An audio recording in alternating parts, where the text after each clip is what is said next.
Bismillahirrahmanirrahim. Faslun fi tawaqidil wudu'i. Faslun, adapun ini itu pasal fi tawaqidil wudu'i, dalam menerangkan hal yang membatalkan wudu. Al musamatu, adapun nama lainnya aidon juga, itu bi asbabil hadasi, dengan sebab-sebab hadas.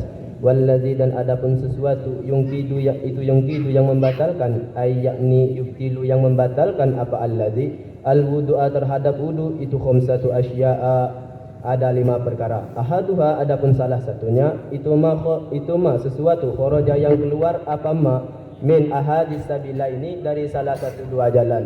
Ail kubuli, yakni dari kubul, wad duburi dan dubur. Min mutawadiin, dari orang yang punya wudu, hayyin yang hidup, wadihin dan yang wadih. Muqtadan, secara menurut kebiasaan, karena yang ada, apa al khariju sesuatu yang keluar, kabaulin seperti kencing, wa khaitin dan BAB, au nadiron atau yang jarang, kadamin seperti darah, wa haso dan batu kerikil, itu najisan najis, kahazihil amsilati seperti inilah contoh, au tahiron atau yang suci, kadudin seperti ulat, illal maniya kecuali mani, al kharija yang keluar, apa mani, bihtilamin dengan sebab mimpi, min mutawadiin dari orang yang punya wudu. Dah suruh baca kitab Pak Toros. Hina waqidil wudu'i, menerangkan tentang batal-batalnya wudu. Nama lainnya adalah dengan sebab-sebab hadas. Sebab-sebab hadas. Berarti wudunya itu batal karena ada hadas. Ada hadas. Bukan najis ya? Bukan najis. Najis dan hadas itu beda. Kalau kita wudu, terus habis wudu nijak celatung, nijak naik, najis Pak. Jangan wudu lagi, langsung basuh, udah, tidak usah wudu lagi. Karena najis itu tidak membatalkan wudu. Yang membatalkan wudu itu adalah hadasnya. Nanti kalau kena najis jangan wudu lagi, langsung basuh, sudah. Karena hadas yang menjadikan wudu itu. Nah. Terus, adapun yang membatalkan wudu, yakni yang menjadi gugurnya wudu itu ada 5 macam. Salah satunya adalah sesuatu yang keluar dari salah satu lubang, dari 2 lubang, 2 jalan, yakni jalan depan dan jalan belakang. Jalan belakang min matawaddiin, dari orang yang punya wudu. Terus yang hidup, apanya hidup? Orangnya, kira lubangnya hidup. Terus contoh yang keluarnya itu seperti kencing dan BAB. Kencing dan buang air besar. Ataupun yang jarang kita keluarkan seperti keluarnya darah atau batu kerikil. Maka wudunya itu batal. Kalau keluar sirup, batal tetap. Bukan kencing, sirup keluar, sirup niki, dia batal. Tetap batal. Karena itu keluar dari salah satu 2 jalan. Kalau jalan belakang keluar korek, dia batal.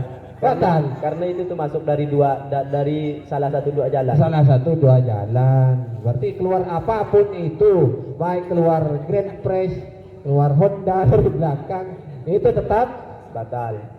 Tetap batal. Karena itu melalui 2 jalannya itu. Ilal maniyya al kharija bihtilamin, juga sebagai P mutawaddiin mumakkinin maq'adahu minal ardi fala yaqudu wal muskilu innama yantaqidu wudu'uhu bil khariji min farjaihi jami'an. Jangan.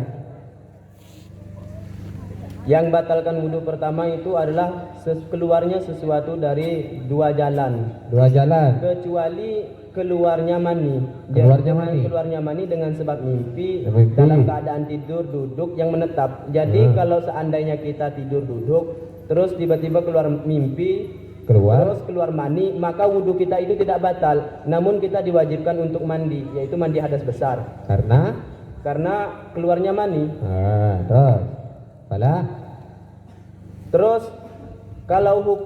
Terus bagaimana dengan hukumnya orang yang mempunyai alat kelamin 2, yaitu yang dimaksud dengan bencong. Yang dimaksud dengan bencong dalam kitab ini Pak Bu, yaitu bencong yang memang memiliki 2 alat kelamin, bukan bencong yang kebanyakan sekarang. Kalau bencong kebanyakan sekarang yaitu yang pada dasarnya laki-laki, namun mereka mengubah menjadi kelamin perempuan. Nah, yang dimaksud di sini itu adalah bencong yang memang mempunyai alat kelamin 2. Wuduknya dikatakan batal jika keluarnya sesuatu itu dari dua kemaluannya itu secara bersamaan. Jika keluarnya cuma satu, maka wudhunya itu tidak batal. Oh, karena punya dua kelamin. Berarti yang dimaksud muskil di sini, unta muskil di sini adalah orang bukan sekedar bencong-bencong berkumis tapi berkerudung, bukan. Tapi yang memang mempunyai dua alat kelamin. Dan itu dikatakan wudhunya batal ketika dua kelaminnya sama-sama mengeluarkan. Kalau hanya satu, wudhunya tidak batal. Terus wasani, dan adapun yang kedua itu an-naumu, tidur ala khairi haatil mutamakkini, atas selain posisi yang tak menetap. Jadi yang nomor dua yang membatalkan wudhu itu adalah dengan sebab tidur yang posisinya itu tidak menetap. Yaitu yang dimaksudkan di sini itu adalah orangnya itu tidur duduk namun tidak menetap, maka wudhunya itu batal. Yang disebut tidur menetap itu ialah orang yang tidur yang mensejajarkan pantatnya itu ke tempat alas duduknya seperti sejadah. Nah, kalau kita mensejajarkan pantat kita duduk terus mensejajarkan pantat kita ke sejadah, maka itu tidak batal. Tapi kalau kita tidur duduk tidak mensejajarkan pantat kita kepada sejadah, maka itu batal. Berarti orang tidur yang tidak batal wudhunya itu adalah yang duduk mutamakin. Coba mangko ada tong nih duduk tidur batal lah wudhu. Batal ngapa? Karena tidak mutamakin. Yang mutamakin itu adalah yang mensejajarkan pantatnya kepada alas tempat duduknya. Alas tempat duduk tegak berarti. Terus wasalisu, dan adapun yang ketiga itu zawalul akli. Yang membatalkan wudhu nomor 3 itu hilangnya akal. Hilangnya akal itu bisa saja disebabkan bisukrin dengan sebab mabuk, au marodin atau sakit. Bisa saja hilangnya akal kita itu disebabkan mabuk atau karena sakit. Sakitnya itu seperti gila atau sakit ayan, maka wudhu kita itu batal. Jikalau kita mabuk, orang mabuk kan hilang akal sehatnya, maka wudhu kita itu batal. Nah, yang keempat, terakhir. Yang keempat itu adalah menyentuhnya laki-laki kepada perempuan yang lain. Yang dimaksud yang lain itu ialah selain mahram. Yang baik yang disentuhnya itu orang yang telah meninggal. Jadi meskipun laki-laki menyentuh perempuan, meskipun perempuannya itu telah meninggal, maka wudhunya itu batal. Yang dimaksud dengan laki-laki di sini dan perempuan di sini itu adalah keduanya itu telah sampai terhadap batasan-batasan syahwat. Artinya mereka itu telah mengenal, ya bahasa sekarang yaitu telah mengenal cinta. Maka ketika mereka berdua bersentuhan, maka itu batal. Terus kalau tidak adanya penghalang, maka itu batal. Kalau bersentuhannya pakai kuku, ada cewek, ya no, pakai kuku di pipinya sentuh pakai kuku, batal lah itu? Tidak. Kenapa? Karena kalau ingin penjelasan itu lihat di dalam syarahannya Bejuri halaman 69. Oh, di Bejuri berarti keterangan lebih lanjut di Bejuri, karena itu tidak termasuk kuku. Kalau menyentuhnya dengan rambut? Tidak. Apa ya? Tidak batal. Kalau menyentuhnya dengan gigi, kamu terus gini keke. Sama, tidak batal. Tidak batal. Karena itu gigi berarti dikecualikan. Kalau bersentuhan kulit baru batal. Kalau dengan gigi, parlone nyeting gigi. Coba kan hukum. Memang harus diketahui. Kalau dengan gigi tidak batal, dengan kuku tidak, dengan rambut tidak, dengan lidah kecilan doain batal. Kalau dia cuma jilat lidah sih enggak. Kalau dia lidah menyentuh sama lidah itu batal. Iyalah, kalau lidah laki-laki menyentuh ke perempuan itu batal. Kalau laki-laki sama laki-laki menyentuh lidah. Kalau laki-laki sama laki-laki enggak. Dah. Berarti apa? Dengan bersentuhan kulit tanpa ada pemisah.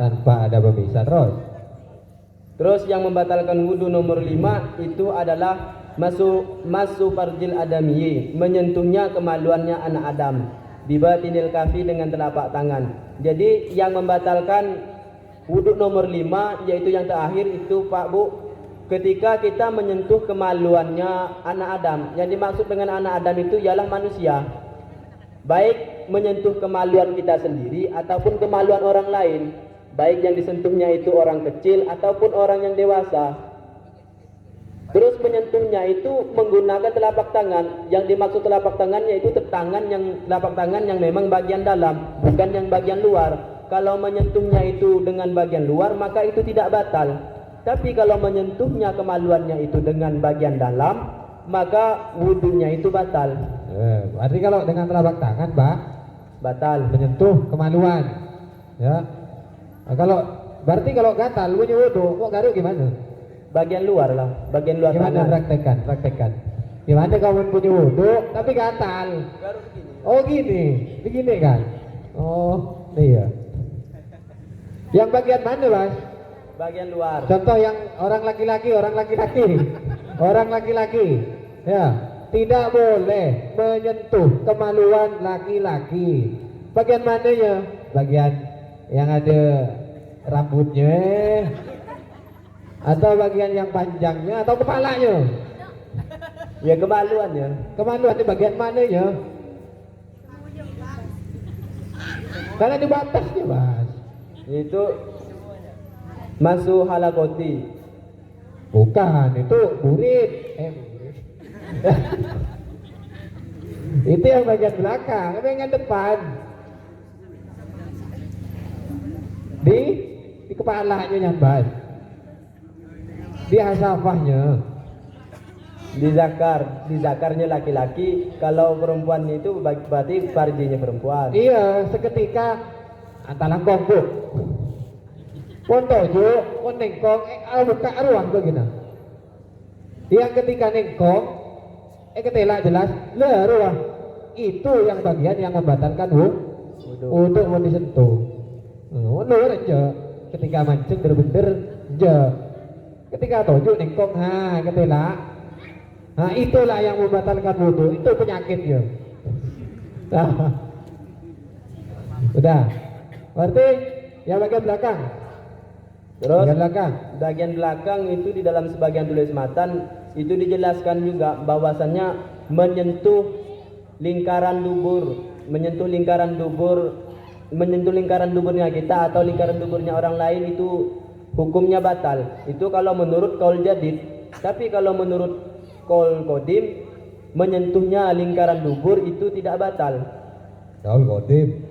Ya, terus yang disebut halakohnya tuh, yang dimaksud dengan lingkaran dubur itu adalah lubang yang tembus. Berarti dalam ya? Lubang yang tembus ke dalam. Bagian luarnya, sebelah batasnya apa? Yaitu yang melingkar. Yang melingkar. Berarti git ya? Gedeker. Iyalah. Sakit gerigit. Berarti bagian luarnya itu yang berkerut. Nah, paham. Yang berkerut. Nah, berarti halakohnya itu ada yang berlubang. Kemudian yang bagian luarnya itu yang berkerut. Udah, Mas? Ya. Layung itu masul apa dia? Halakoti. Dah. Kemudian pembacaan kitab. Warahmatullahi wabarakatuh. Waalaikumsalam warahmatullahi wabarakatuh.